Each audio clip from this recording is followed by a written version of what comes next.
V dnešním videu jsem se rozhodl, že chci vyzkoušet, jestli já jsem schopný zabít člověka pukem. To znamená, že se jdu převlíknout do sportovního a chápu, že to možná zní trošku divně, je tady asi 45 stupňů, takže mi bude hrozný vedro a víc si vysvětlíme v průběhu videa. Když se nehneš 5000. 2 melouny. Podívej na ně. Ty král. 5 pokusů. Krávo. Bum. Tak, jsi ne? Jak jsem to ukazoval? Ty jsi jak ty děti. Bum. Ale neděláme piruetku. Já jsem byl u Live natočit fotbalovou challenge, kde jsme si zahráli s tím Mlaďasem. Hoši, dobrý, já mám nápad, když já porazím vás dva dohromady, tak na mě bude, abych sehnal golmanskou výstroj a na suchu do vás budu pálit bomby pukem. Takovým tvrdým pukem. Ty betony, postaví se, já tě nakouřím pukem a budeš chytat. Mimochodem, všiml jsem si v komentářích, že ho úplně nemusíte, takže si myslím, že další video, kdy se Mlaďas s Ivanem postaví do brány a já na ně budu vší silou střílet puky, vás bude hodně bavit, takže dej odběr, protože to nás čeká v dalším videu. Nicméně, tohle video točím přesně z toho důvodu, protože já potřebuji zjistit, jak moc velký škody jsem schopný napáchat s pukem, když fakt jako reálně napálím člověka, který jako není zvyklý chytat puky a bude se třeba otáčet nebo něco. Takže nevím, co by se mohlo stát. Proto si tohle video rozdělíme na takové 3 fáze. První fáze bude, že můj kameraman Filip se postaví do brány a zjistíme, co je pro něj, jako pro člověka, který nikdy v bráně nebyl snesitelný a která rána už je jako tak nesnesitelná, že to je nepříjemný a bude mít třeba tendence se otáčet, ale Sebastiana si chci hrozně užít. Jako. To vám říkám upřímně, že jako tam to půjdu all in a to si užiju. Druhá fáze, to bude takový crash test, to znamená, že já jsem si přinesl 2 melouny, ten barel naplníme vodou a uvidíme, co z nich zbyde po téhle challenge. No a na závěr, a to samotného zajímá teda mě extrémně, si změřím to, jak já jsem schopný tvrdou střelu dát. To znamená, že půjdeme najít radar, seženeme radar a změříme z 5 pokusů, jak tvrdou střelu já jsem schopný maximálně vygenerovat. Tohle je program dnešního videa. Já si doobalím hokejku, připravím se a Filip za kamerou se může rozcvičit mezi tím a můžeme začít video. Schválně mi napište do komentářů, jestli si myslíte, že do toho chlapci pořád půjdou a nebo se na to vyserou a nic do toho chtít nebudou. Dejte like, dejte odběr a jdeme střílet. První část tohohle z toho videa bude testíček tvůj. No reaction challenge, OK? To znamená, že když neuhnu, ani jakože necukneš vůbec nic, tak? Budeš za bránou, budeš klečet a když necukneš, tak to za to. Tak ti dám ještě o 2 navíc. 2, kámo, za 2 nastávám z postele ani ty. Reálně si přišel, kvůli 2 si přišel z Ostravy. To tam nedávej, kámo, OK, takže kolik střel? Dáme 8, nebo víš co, půjdeme po 10%, takže 10 střel. Takhle, do této pozice půjdeš? Takhle? Jak idiot? Jo, jak brankář. Jak vy všichni vlastně v tom No ne, brankář. Je pravda, že brankáři jsou trošku mimo, jakoby, v hlavě. Jsme to jakoby jinak hozený. To vy jste všichni hokejisti. Tak pojďme, první střela. Hoši. Počkej. Ještě jednou, kámo, já se potřebuji připravit trošku. Frajer, přijel z Ostravy. Ostrava, dobře. tvrdý město. Letěl na něj puk rychlostí 23 km/h s 5% razancí. A já to tam, počkej, já to jdu uklidit. Co? Ty hovna po tobě. Kámo.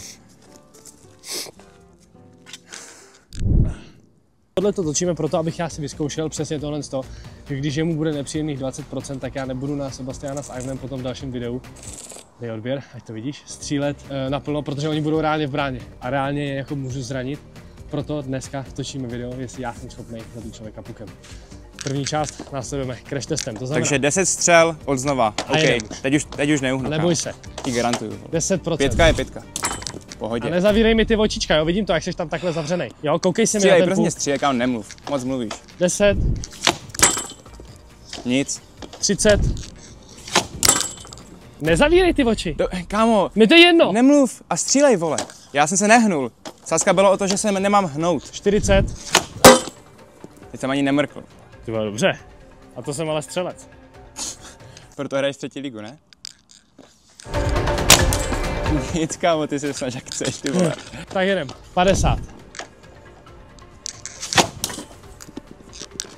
No nic, tak můžeme přidat. 70. Poletělo mimo. Ale to je jedno. Hlavičku. Jsi střelec? Jsi říkal? Pojď. OK. 1, 2, 3, 4 puky naplno. Tak pojďme. Víš, co je úplně špatný pocit? Ty se, kámo, snažíš naplno a já ani tak neuhnu.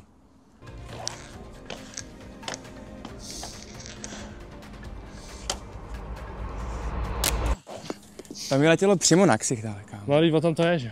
Ještě tam máš tu ochrannou síť. Dobře, ale ta síť může kdykoliv ale ne. Třeba. Dobrý zjištění. To znamená, že v případě, že on se neleká bez výstroje a je za bránou, tak si to můžeme v tom videu pak s ním užít. OK. To znamená, že já tam budu moc střílet naplno. Jsem zvědavý. Díky, bro. A my teď jdeme zjistit, co všechno jsem schopný rozstřílet na cimpr tím pukem. Máme tady pár předmětů, tak jdeme rozstřílet. Takže jdeme na druhou část a to je crash test. Máme tady barel plnej vody, ten jdu rozstřelit na sračku. To je asi víceméně jasný. A potom tady máme 2 melouny, 2 takové hlavičky. Říkáte si, proč máš ty idioty 2, proč nerozstřelíš jenom 1 meloun? Dejte mi vteřinku. Tak, já tady ještě musím tyhle 2 chlapečky trošičku popravit.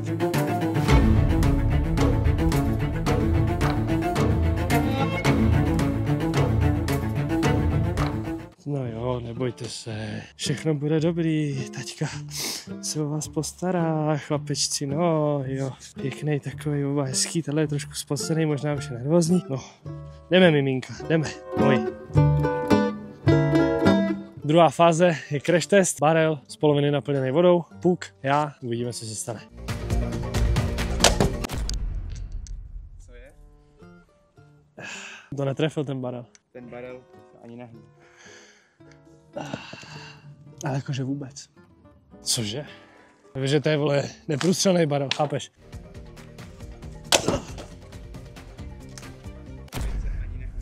Jak to? Nic. Prostě ho rozstřílíme. Myslel jsem, že to bude one shot. Myslel jsem, že to bude AVPčko z midu. Nakonec to bude prostě klasický spray. Tam je díra, hoši. Víte, co se říká? Doraž ho!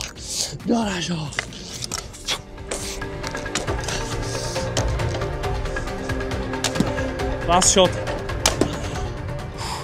Pomalu, ale jistě. Z něj teče šťáva života. Kill. I kill him. Jsem borec jak svině. Tak co? Ivne. To jsem ostrý, viď? Stavím tady Ivana. Tak, Ivane, teď jsi na řadě ty. Ty jsi se počůral strachy. Ivane, jestli ty nepřijdeš do toho videa, který točíme potom, nepřej si mě. Jdeme pro Sebastiana. Tak, ty, Sebastiane, se budeš dívat, jak se taťkovi povede. Jo? Tady se takhle budeš dívat, ne, že někam půjdeš. Tak, barel máme za sebou a teď fákale. Jdeme vyzkoušet, jak obstojí melon v crash testu. Let's go. Ivane, jsi připraven? Ano, jdeme na to. Sebastian, já ti říkám, přestaň tady řvát, ty vole. Ještě ani nejseš v bráně a ty pištíš. Já tě otočím. Tak, ať se nedíváš na taťku, dívej se na oblohu, letadla, ptáčci.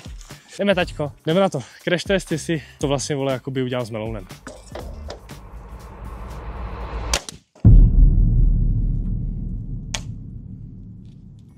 Ale ne, teď tohle je jako stranou, ona to je jako sranda, ale jakoby já to opravdu točím proto, abych zjistil, abych fakt jako klukům neublížil, protože jdeme prostě na led a i v té golmanské výstroji tam prostě jsou jako mezery a mým cílem je fakt není jako někomu ublížit, ale prostě si užít jako srandu a content. Takže jsem rád, že tohle točíme, protože jakoby to je fakt jako není prdel. Ivne, napiš pod video, ano přijdu, nebo ne, nepřijdu, bojím se. Jdeme na Mlaďávka nebo ne? Jdeme na něj. Kde je? Kam šel? Nevím. Sebastiane. Kámo, kde je? Sebastiane, je tady, spinka. Tak pojď, chlapče. Tak, si tady posledíme. Budeš hodnej? Bude hodnej. Jdeme na to. Tak, Sebíčku, taťka je v pohodě, teď se neboj, jenom ti udělám, jak ty si děláš vždycky v těch hotelech, viď? Tu tvoji ranní rutinu, ten peeling. Tak já ti ho udělám trošičku po našem, tady, tak. Připraven? Jdeme na to. Tohle bylo ještě horší, kámo. Ty král. No, kluci, já vás zvu do dalšího videa, na kterém jsme se domluvili, vzhledem k tomu, že jsem vyhrál. Tak budu rád, když přijdete. A když natočíme to, na čem jsme se domluvili, chci jenom říct, že tohle byla demonstrace, co všechno je schopný puk udělat. My si ještě jdeme změřit test rychlosti a já se na vás budu těšit. Napište do komentářů, jestli si myslíte, že oba dva kluci dorazí, tak jak splní. Na poslední čas jsme se přesunuli tady do prostoru HTC v Praze, kde já si změřím, kolik já jsem vůbec schopný vystřelit maximální rychlost hokejkou a pukem. Máme tady radar, mám tady novou kameramanku. Ahoj. Je tady zima jako prase, ale to nás nezastaví. Chceš si to nejdřív vyzkoušet ty? Jo. Nejdřív uvidíte, jakou dělovku má Aňule. Kolik si myslíš, že vystřelíš kilometrů v hodině? No, já si myslím, že třeba 20. Jdeme to zjistit. Tak pojď, můžeš.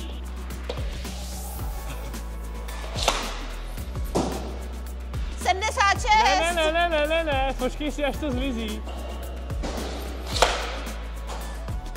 To mám taky nějak, to je. No jasně, tak to je prostě maximální, jo.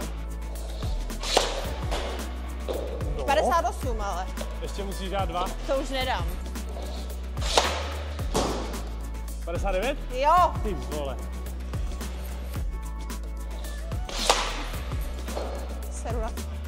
55. A dobrý. 59 nejvíc. 59. Dobrý. Teď to, co vyzkoušíme, jdeme do rychlosti vyladit techniku a schválně si to zvedne. Strašná zima. Je ti tady zima? Úplně Z rychlostí máme 4 pokusy, potřebuji ukázat svoji trenerskou dovednost, jestli jsem schopný to. Chyť si tu okýku níž. Níž? Tady tou rukou níž. Strašně spodní. velký, víš? Tak si sundej. Nechci.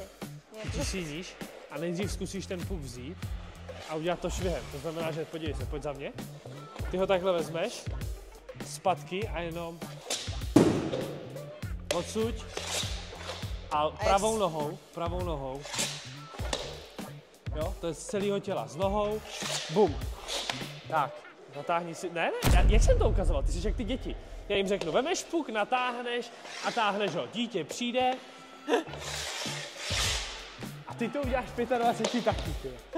Opravdu. No to není, že jsou děti, to je prostě jako... Takhle, viď? A takhle. Tak, hele, takhle, A teď se rozmacháváš. ale s pukem. Jo, aha. Na zadní noze Jo, aha, a na přední nohu a šviháš. Pořádně.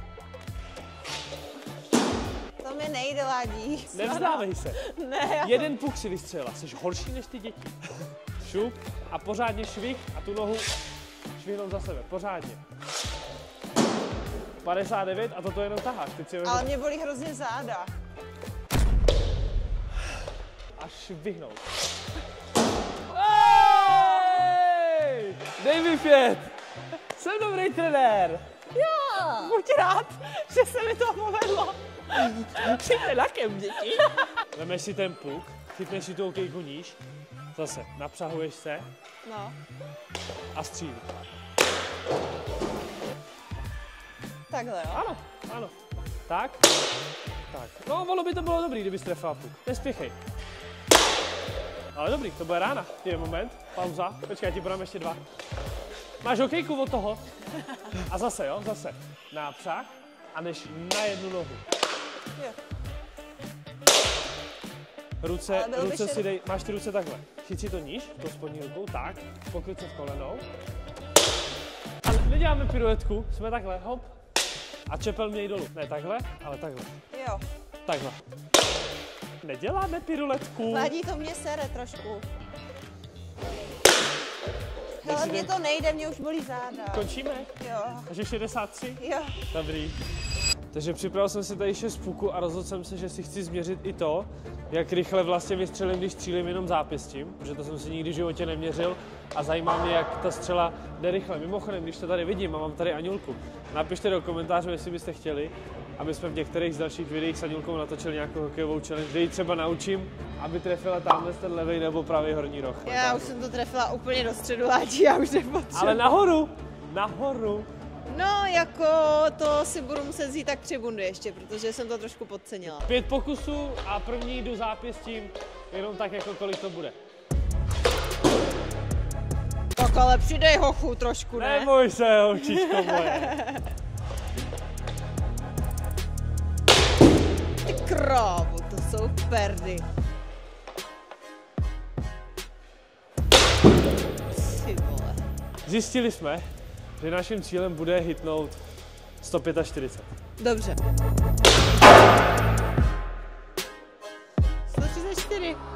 Jenom kluci Sebastiane a Ivne, prostě na vás budou lítat puky. Když na suchu to má tak 134 km v hodině, tak na ledě to bude mít opravdu takových těch 145. Takže na tohle se můžeme těšit v dalším videu. Nicméně my jdeme překonávat dál rekord. 133.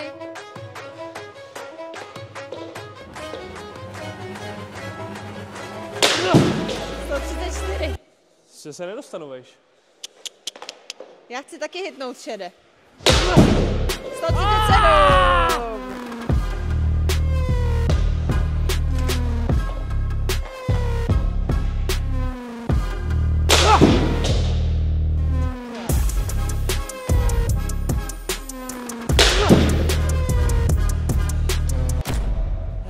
Stačilo, viď? Papa. Vždycky mi táta říkal, přestaň se vymlouvat na hokejku, je to v rukách. Tati, I will prove you wrong. Hele, dívej se, Dick, 134.